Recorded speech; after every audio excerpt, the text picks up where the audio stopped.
wee, girl. Ooh wee. Ooh wee. Ooh wee. Yeah? I'm excited. Our downloads are up. Podcast, Sweat Equity Podcast for entrepreneurial advice. The number one. Barbizon rated number one. Barbizon, Arbitron, terrestrial radio, Apple Tunes, iTunes, Apple Get on it. Podcasts, Spotify, Facebook, Watch, YouTube. We're the number one rated on all those platforms. Comedy business podcast. Unbelievable. If you want to help us keep climbing, get that. We don't want to take a knee. We want to have that lead. If you want to help us with that, go on Apple Podcasts app, rate, review, subscribe. That's a free way to help this podcast out.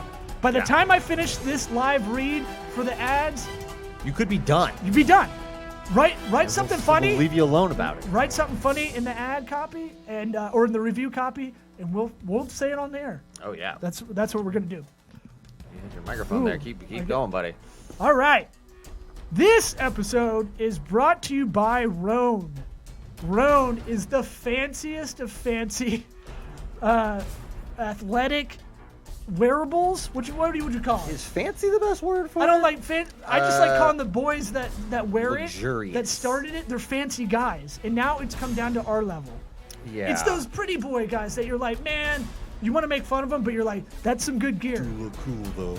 Dude, the stitching with the double X on there, it feels intense wearing it. Rhone, try Rhone.com/sweat, get you $20% off. 20%, not $20, 20% using that link or the promo code BRIDGE20. That hooks this show up. It's tryrhone.com/sweat for the best athletic wear out there. The best. The best. He's the base. Tryrhone.com/sweat, 20% off using that link or the promo code BRIDGE20. BRIDGE20. Man, Rhone, you got to try it out. Tryrhone.com/sweat. Hit it up. Our feature sponsors, ExpressVPN. Want anonymized web searching? Try expressvpn.com/sweat. Get you 3 months free off an annual plan. That's try expressvpn.com/sweat. 3 months free off an annual plan. What? I thought you had something to say. No, why? Why would I say something about why I'm not doing anything wrong online? Why would I have something to say about that? Warby Parker. Oh my God, get off my back about it, dude. Warby You Parker. keep bringing it up all the time. I'm wearing my Warby Parkers right now. I had them 6 years. I can't speak highly of anything I've bought. They're a disruptor in the eyeglass, sunglass wear market. 95. Except Warby Parker. You Warby didn't say Parker. that. WarbyParkerTrial.com/sweat. Get you 5 free pairs to try on at home. FreshBooks.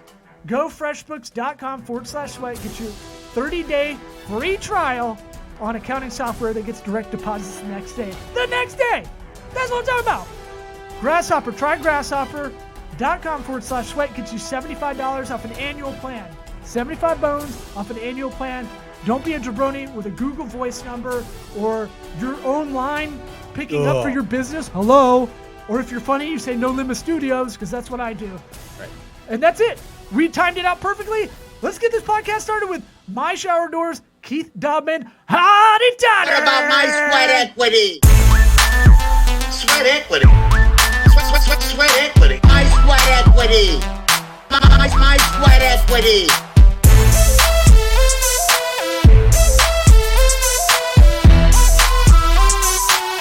What about my sweat equity? We hit that? Yeah, you can look at the screen. Yeah, but I'm looking at that too. I didn't know if we're hitting that. Look, man, we're high tech and low tech at the same time. That's how we do it on Sweat Equity. Keith Daubmann, myshowerdor.com. Anything else to plug before I forget as we talk to you? You know, any website that we don't know about. Maybe you're big on LinkedIn. Maybe that. I love LinkedIn, but my shower door is more than sufficient, and I appreciate it.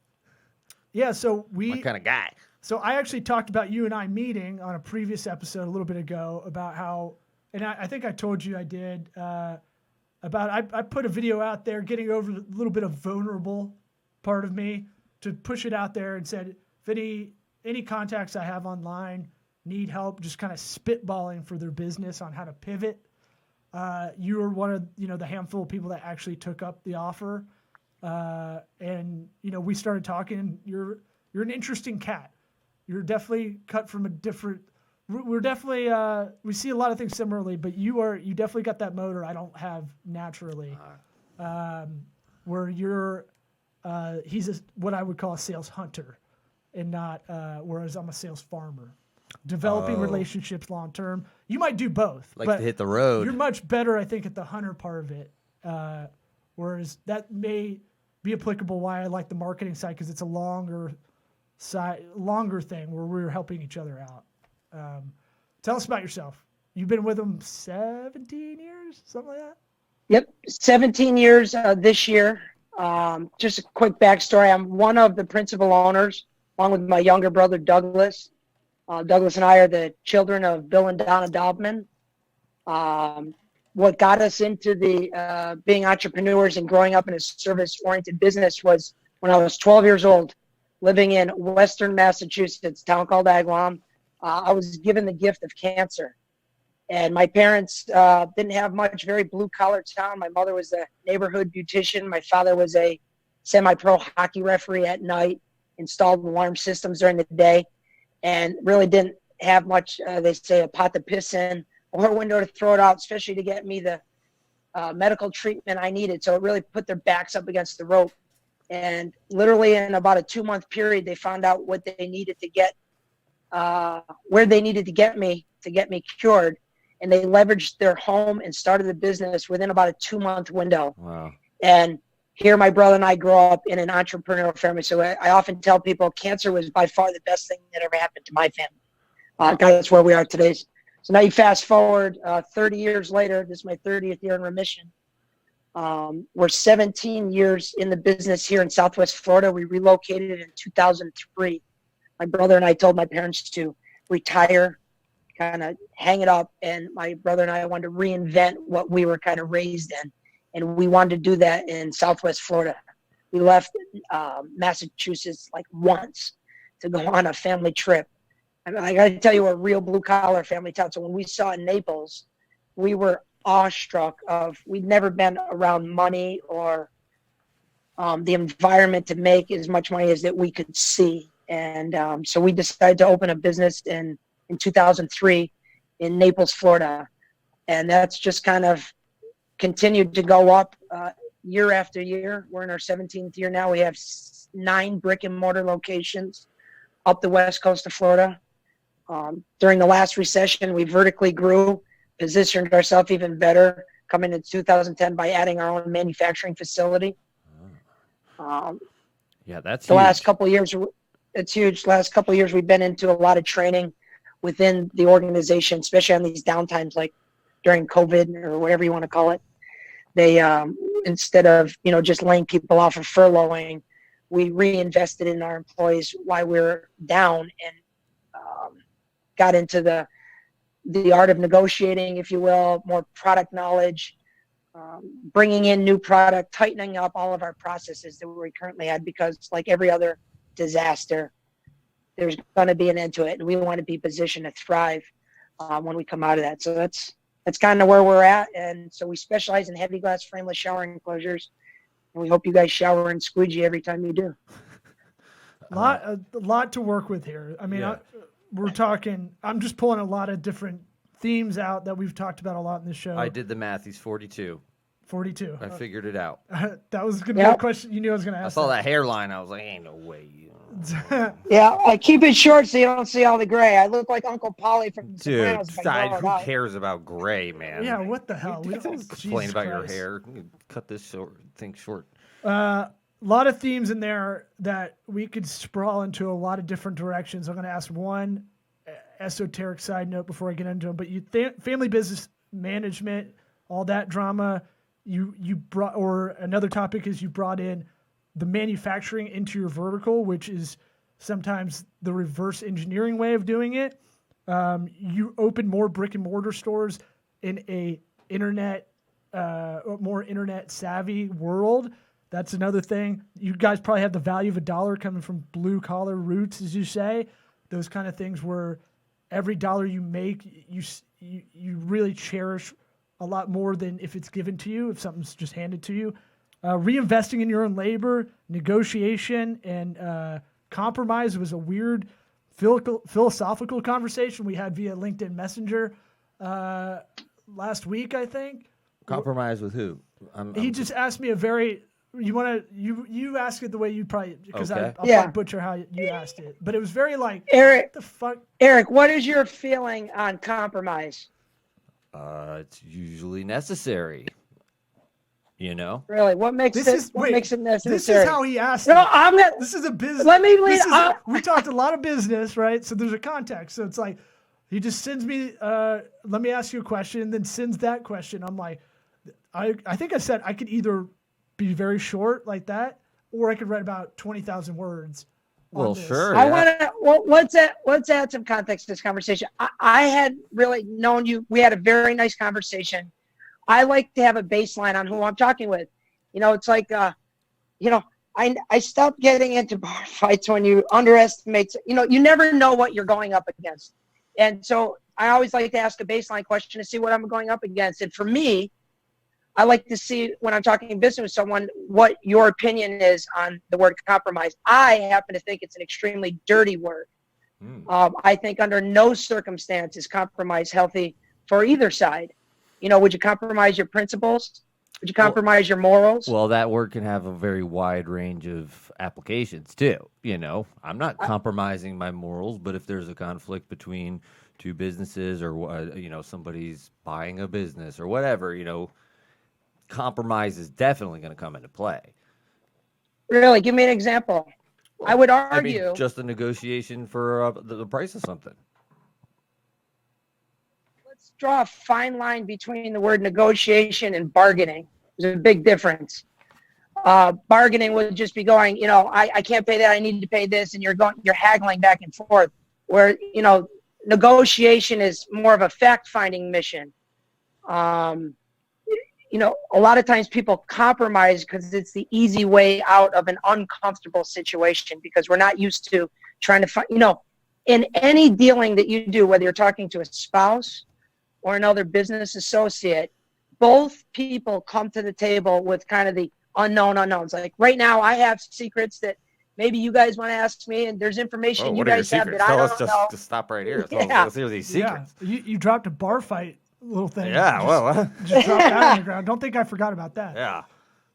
But you'd be surprised how many people wouldn't have to compromise if they were willing to ask the right questions and get the other side comfortable and trusting you enough to open up to find out what, the best deal that could possibly be made by two people is having all the cards on the table. And more often than not, somebody compromises because it's usually a con. People, the person that often has to meet in the middle is a poor judge of distance. If I'm going out to buy a piece of real estate with my wife on the side and we only have a budget of, 175 and they're asking 200, I'm going to offer 150 and I'm going to go on the song and dance that we don't have any money. And then I'm going to say, we should just compromise and meet in the middle. And that was really a con job. Instead of, the other person, if they were a seasoned negotiator, they would have asked all these questions and got to find out that there actually probably wasn't a deal to be had in the first place, instead of just giving up $25,000 because they were conned into thinking the compromise was the right way out of the situation. So each individual situation, I think, lends itself to different circumstances. But I bet if you really looked at it, very rarely is compromise if you have good morals and integrity, because even lying will come back to bite you. No deal is one-off deal. Don't point that. Whether it's with a car guy, or something, during implementation, somebody feels like they've been burned, they're going to want to get even with you. So, I don't like the word compromise. So you it's feel a good like when a husband, go ahead. You feel like it's sort of an aim or an immoral, like usually when you're compromising, you think it's because it's more of a lot because you're not asking the right questions and you're kind of just cutting out the work. I think it's the lazy way out of the situation. Okay. It's a quick way. Okay. Well, the scenario you gave, right? You went right into a business scenario. So when you're trying to give a Rorschach test, I think, of asking this question to see am I going to go business or personal with this? I went philosophical, which I tried to think was both, without really strategizing on it. On the business side, I would say the context for a lot of people is the strategy, right? People go into a car lot, and that in the example on a personal side, they go into a car lot, or you could consider that a business transaction, the way you have to go about it, is they're going into it with a context and a strategy, right? Doesn't mean they want to compromise. The business scenario you gave was like a chutes and ladders scenario where you went back and forth once, each side, the other side, not your side, which I'm seeing a little ego, which is good. I don't think it's bad, but the ego to get the job done, right? To have that conversation that's icky to a lot of people. But in the scenario you gave, you're talking back and forth. The other side relinquishes immediately to a compromise to meet in the middle as like a chutes and ladders, like cheat. Right? Let's skip all this back and forth and let's get to the middle, which you see as a weakness. That's fair too. There's also, I think it's more strategy and philosophy where in a criminal defense situation is another way to look at this scenario where my boy Cut a deal. Right. That's basically all they do is Right. And well, that's what they want to do. Or Most of the family time. law attorneys, a lot of the scummy ones, that's the industry, it's pretty scummy. A lot of them say, you have a good divorce agreement when both sides think they got fucked. And so it has to have context or this could be wildly different.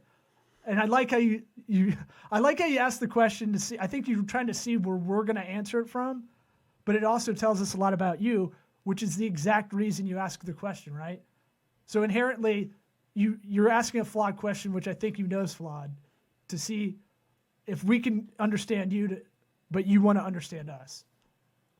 Did I go Inception meta level psychology on you? He's like, no, not at all. You made a lot of good points, but there's multiple facets to small talk and questioning, but It's not a fun question to ask if you know the answer, right? Yeah. well, at a point of compromise, I still under zero circumstance believe in compromise, under any circumstance. Are you married? I am. You are? How Does long? that mean we should always both be unhappy? No, I was just curious. Are you It's gonna- a completely separate question? I was just thinking about it. Is there a mail order bride situation? Looking at that hairline? where There's there's somebody scoop this guy up. 100% of like decisions are made by you. 15 years. I can tell you. You've never Since compromised. I have gotten better on not compromising by making sure that You just compromise I your go answer to into- compromise. I know. We The did it. one Cracked scenario. it. Listen, I'm still learning too, man. No, this is why you're a great guest. I'm learning. This is why we had a bromance when we talked on Zoom the first time. I was like, I like where you're coming from because you'll admit, like, I knew you were about to get flustered and just go, fuck. Well, yeah, I mean, shoot, We like to break it down for sure. We'll break it right on down. But with Eric, it. like in the comedy scene, there's people you become fast friends with just through that. Sure, yeah. And, you don't have to know their whole life story, and that's Yeah. how I felt with Keith. I was like, I immediately liked the dude and liked talking shit with him, but I want to call it out too. you Sure. know? I would hope Keith appreciates that. Of course. He I sees got thick everything Is as skin. Keith still there? Everything is a learning situation, like you're saying. But keep going with your wife. Having these conversations. So we're Let hoping me we're give you. done with I want to that. give you an example. We can edit Let me this give you out. an example of how I'm getting better. Yeah, I don't think so. I'm kidding. I'm She kidding. knows- We don't edit. She's getting savvy. I'm a golf addict. I like to play golf. Every weekend I play golf. In the past, I've been known to I make the tea time with my friends, or I'd be asked, and of course I oblige and say yes, I'll be there. And then I go ask my wife, and I feel like she already knows that I scheduled the tea time, and she immediately gets irate, and we go on this back and forth. And I used to compromise, and if I did that, that means she get to do this. And all well, if I just asked her before, all she wanted was the control of telling me it was okay. And so I didn't have to go into this reciprocity thing where if I do this, she gets to do this.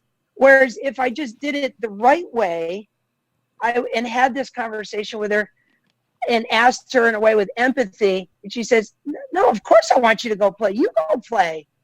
And all of a sudden, you know, I'm not doing this, you know, oh shit, I don't want to go talk to her. My boy's like, dude, hurry up and talk to the wife.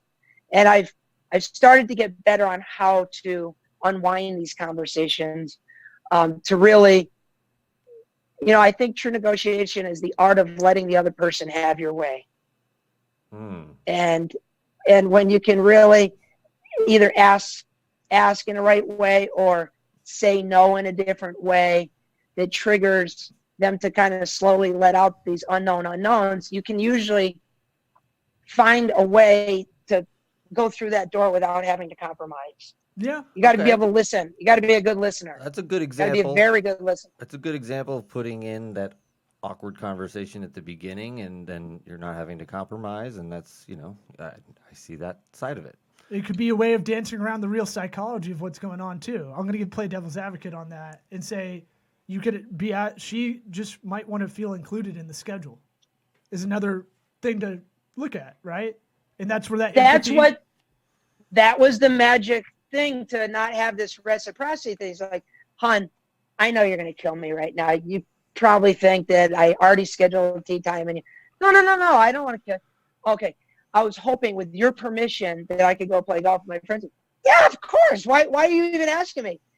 And now it's not a problem. But before, if I just scheduled it and went to her, it's a big deal. I mean, at the end of the day, I'm still going to play golf, but it was the process in getting there. Whereas if I gave her the control, there was no problem. Yeah. But when I tried to shove it, you know, or hide it, it bit me in the ass every time. So you find the no compromise, no middle ground method to your success. It's one of the keys to success, I would say. Is that how you're going about your, call it daily habits or work habits, or what do you want to call it? Routine? There's always another way. There's always another way. You know, never be so sure of what you want that you're not willing to take something else. Okay. You know, say that again. Sorry, I was trying to never be so sure of what you want that you're not willing to take something else. Okay. So we talking like barter? I go to my wife and say, you know, I got to play golf this weekend, and I'm expecting to play Saturday. I got to play. Would you be against me playing this week? She says, you know, we got that family thing. And she goes, but why don't you play Sunday in the next 2 weeks? Now, normally, going into that conversation, I'm looking for a yes on Saturday. Anything other than a yes is a loss. But if she says, you know what, why don't you go play Sunday and both days next weekend? Well, geez, now that just freed me. You know, never be so sure of what you want, you're not willing to take something else. And look, we're probably. Let me give you another example in business. I was going to make a side note that we're probably using personal examples because those are easier than giving up business ones that are exacting or precise to what you're doing. Because then, let's say you have a previous client or current client or prospective client that actually stumbles upon this because you're a LinkedIn whore as I am, and you'll probably promote this out there because it's another good thing you're doing. Everything you do well is a marketing opportunity, as you kind of do innately, that you're not giving specific business examples because you don't want to out yourself in any way. No. Where another listener could be like, man, you fucked me. No, I'm just saying that might be a side note to the audience listening. Absolutely not. I want to be fully transparent. You know, I want people to end up doing a deal with me and saying, not only was that a good deal, I do business with that guy again. I am under no circumstance trying to slave people or take full advantage. You know, especially with the internet, it's very easy to get outed on being a snake oil salesman. That's not the case. It's tactical. These are human being traits that we can use. You can still be transparent. I'd like to say translucent, you know, as your persona online, but because you're not going to give the whole everything away in your life, you know, to an online brand or persona or whatever, no matter who you are. Yeah. We talk pretty openly on this show, but there's probably like 3% we're holding back, you know, because there's other people involved in a lot of things that's going on or other business decisions that it'd be selfish to talk about everything so openly. But I was just saying to the audience listening, it's like, why are we getting into this kind of home dynamic? And it's a little easier to make an example. It's an easy example to look at, and everybody can translate that. Right, because you know already implicitly with your wife that she won't care if you're using that as an example, right? Whereas anybody that you might be doing business with or have, they might be upset but not really paying attention, like we all kind of do now, right? You know, a lot of people think this shows a lot of different things without actually listening to it, which is funny to me. So it's that I kind of think in that terms. They see the impression of this going up, the friends of friends that they're like, oh yeah, man, you guys got a dick for a tie as a logo. I don't think I can come on there. I'm like, if you want to go deep. Somebody said that? Who said that? We've had a lot Out of them right now. Enough of this. There's about 3 dozen, but Really? lawyers, a lot of people that It's have not even that obvious. It's lot of just a people- tie. It's not a doctor- dick. some Did you tell them it doctors- was a dick? You did, didn't you? no. They bring it to me. But did you say dick when you were talking? I'm not negotiating. You did. You I'm said bringing dick. it up. I'm not bringing it up. I just go, you want to come on the show? Because why would I give away what I think would be a weakness in selling and them coming on the show? It creates more You didn't work. say dick once in these negotiations. No. No compromise. No, this Fine. is over 5 years of us doing this. Okay. Right? So it's not like 3 dozen people. It's like no big deal, right? Okay. But I'm saying like, Surprise. I'm saying that scenario is a lot easier. But your motor, I'm interested. Give me your routine. I like asking people this that have a high motor like you do. You've got the inertia. We know your why, and that's something I always like to find out. And you kind of gave it to us in a great kind of origin story, biography. By the way, time out. This is what I wanted to ask. We were watching the Eastern Conference Finals last night. You said your dad was a hockey ref, and we were literally Eric and I we last were night. talking about hockey refs last night. We were watching the Lightning playing the Islanders, and I was like, I bet hockey refs get more shit from players than any other sport because they're probably they do that jump where they have to jump and it doesn't look cool ever. Oh, that's what you meant because of the little hop. So That they and don't. just they're former. I don't know if they're ever played hockey or they just get into reffing. They all played hockey. I don't know. You see them skate, dude? You tell they me. skate. Awesome. But we talked about it for a good 5 minutes. What's your opinion, Keith? Every referee and linesman I've ever met started off playing hockey, and each one of them would tell you, I'll probably get in trouble for this, especially for my father. Those are the ones that couldn't make it to that level. So the next best thing would be a front row seat, and they on love, the rink. They love rules. Like they love it. Yeah, I think they're good arbiters of the rules. Yeah, like most football referees are attorneys. Yeah, good call. Very good call. So do you think hockey refs get more shit from the players than any other sport? I didn't think so. The hockey most players of 'em. seem nice I think they most of the time. I They think they're- fight each other. They're the most underrated ref, but get the most shit from players. I don't know. They're like nurses. The Nurses are the most overworked occupation in the country, and the least get least fawned on. Right. Well, not recently, but before that. I still think the praise they get is still pretty low, all things considered. Working 12-hour shifts and all this. I'm just craziness. saying football. I mean, really, I thought hockey would be like the last one. Baseball umps, you don't think they don't get the most shit from players? Yeah, Come but on. baseball umps, I feel like it's a lower barrier to entry. I feel like you could just be a sack of shit and be an ump That has nothing to do with it. What does that have to do with it? because you have to be athletic to do a hockey ref.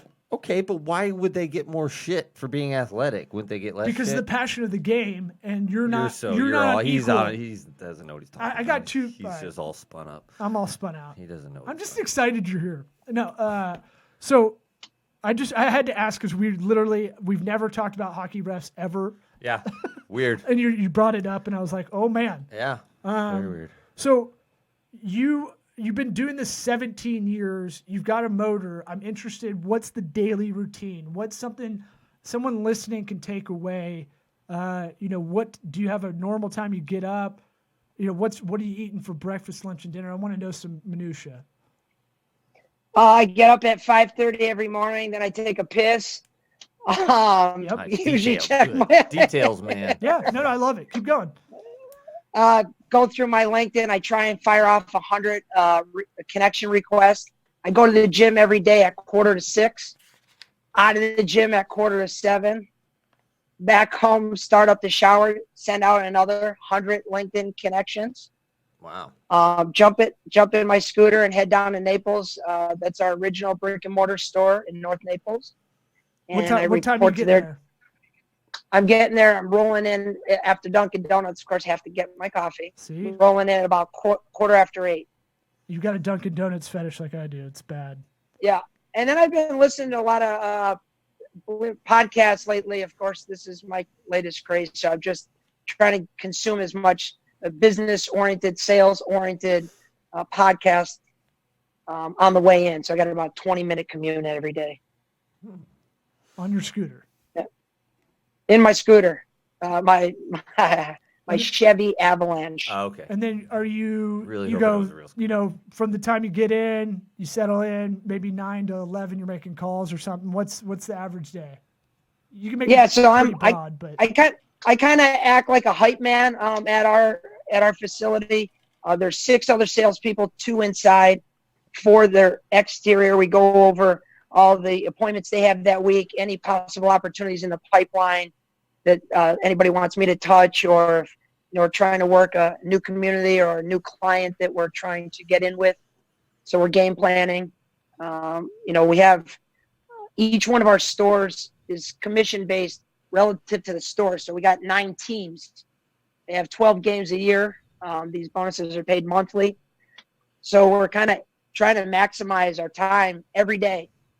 So it's the same routine every day. It's a meeting, it's going over all the opportunities, coaching up for a little bit. We do a little role play because as we're growing. A daily stand-up meeting, as they call it.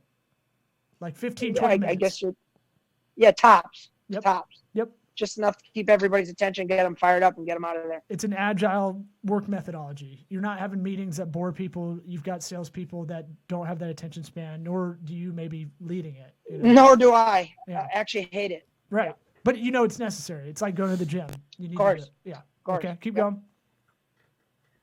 Then I get into my day. I'm still actively chasing opportunities for our architectural division and growing that. It's a subset of our factory that we started about 6 years ago. So we have my shower doors, our standalone brand, and we've kind of branched off into the architectural world, which would encompass glass wine cellars, glass railings, office partition, podcast booths, if you will, a lot of heavy frameless glass. Basically glorified shower doors on an architectural level. Ah, so okay. I've been You've been pivoting, because you're a manufacturer, like a lot of manufacturers I talk to for my day job, which is they're going, okay, what else can we make, right? And sometimes you figure it out before something like COVID happens. Sometimes you do it with in a little bit of contingency panic mode. But either way, that's great. Move, that's dude. awesome. That's awesome. Yeah, that's and it's so smart. honestly a need, because I see a lot of people kind of arguing about the interior design of offices lately. And I feel like if you could kind of go, hey, we got this thing that can double as this thing over here, that might be a whole other brand for you that is low risk but high reward, spending some. And especially if they know that investment could end up bringing more dollars and profitability to their bottom line. They used to call them out in California, everybody said, I want my office to be like Google. I want it to be like Google, which meant all glass. But what Google actually found out was taking somebody out of a 4 sheetrock office cubicle, now turning 3 walls into glass, lets in a lot more light. It triggers some chemical that is more beneficial to the human being, puts them in a better mood. Consequently, if you're in a better mood, you're more likely to come up with more collaborative ideas and be more efficient proficient at your job. And so now that's kind of found its way to Florida, and we're really capitalizing on that as people start remodeling and looking in places to invest their money back into their business. Keith, do you guys do anything with where you flip a switch and the glass goes from regular to opaque? That's a good question. Yeah. Do you do that? Switch light. Yeah. Not only do we do it, we manufacture it, and it's called switch light glass. It's electrified glass. A lot of opportunities for that. That shit's really awesome. cool product. Yeah. Yeah. What's in it? Yeah. Can I? Is it too super complicated, or is it? Can you get it done? No, it's actually real easy. So it's actually 2 pieces of glass with a laminate film in between, but the film is made of a silica that is triggered by a low voltage electricity that brings everything into a line. So when the electricity is not on, it's kind of scattered, and when the electricity hits it, everything straightens out and it makes it transparent, on a microscopic level. Yeah. For those listening, you've got your hands over each other. The fingers are flush with each other, like you're doing a prayer, but separating the fingers together. And then you're saying like almost like an aperture of some sort. The electricity. Yeah, it just closes lines it. up. Yeah. Yep. Yeah, that's awesome. Yeah, I saw want that. it. Dude, I saw that on Dave Attell's Insomniac, the show on Comedy Central, like 20 years ago. 25 Jeez. maybe. And I was like, that's the coolest shit. Why isn't that everywhere? Like every bathroom stall door, I thought in the future will have this. So you don't have Why to. does it? But figure me out. Why Listen, would those ever need to be? because then you never have Clear. to look underneath, like in a like an Okay, office environment fine. where it's really I nice. gotcha. All right. Where you have to Fine. like. I used to work in a mutual fund company with like literally one guy won a Nobel Prize for economics, and I'm like, oh, sorry, like knocking on the doorways, taking a shit. Yeah, you and you're walked like, in on him. God damn, like this is we can't figure this shit out in here, literally. But like, I always thought that was cool. I think as offices are going to become more multi-purpose or home offices, like, man, think about having the home office where, like, I was telling you, I had to watch my kids. I had the stand-up desk. I had to watch my kids in the same room.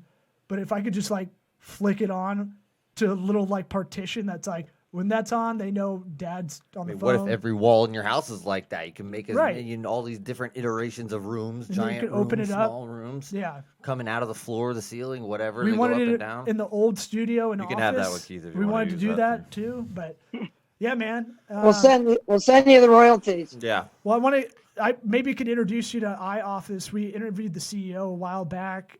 She was awesome to come on the podcast, and that's all they do is the real corporate interior design like that. Same with advantages.net, the CEO over there, Fran Biederman. Gross, I think. I'm going to screw her last name up. But what's it called? Those are 2 introductions I might be able to make for you because I didn't know you were doing that. We didn't get that far in this Brodio bromance. Thank you for the opportunity. Well, look, man, I want to have you back on because we just kind of hit the tip of the iceberg with some of this. We try to keep it to about 33 minutes. We always ask everybody the same question that comes up for the first time. What advice would you give your 13-year-old self? His Be a 13-year-old better self listener. had cancer too, though. Yeah. Maybe bump it Just ahead riddle- before or after. I would be a better Don't change listener it. by far. Better listener. Better listener, for sure. Okay. And not only would I listen to the advice that was given, to me. So often, people ask for advice. I see this a lot now as I'm getting older. And younger people are coming in underneath and asking certain questions, and they take the time and muster up to come ask you for advice, and then you give it to them, and it falls on deaf ears. And I think that happens a lot. And some of my greatest successes that I've had in growing through our business is when I've taken somebody's advice, especially somebody that I respected. Would never take anybody's advice that I wouldn't be willing to trade places with.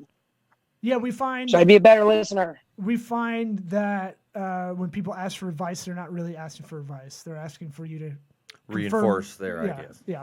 So that's a constant kind of theme we see from that question. Yeah. But look, I mean, I want to have you on another time this month, and Yeah. you got some interesting stuff going on. It might be a longer pod if About we my want. sweat But equity. we didn't schedule a live one right after this. But if you want to ask us questions, on that, Sweat equity. My sweat Hey, man. equity.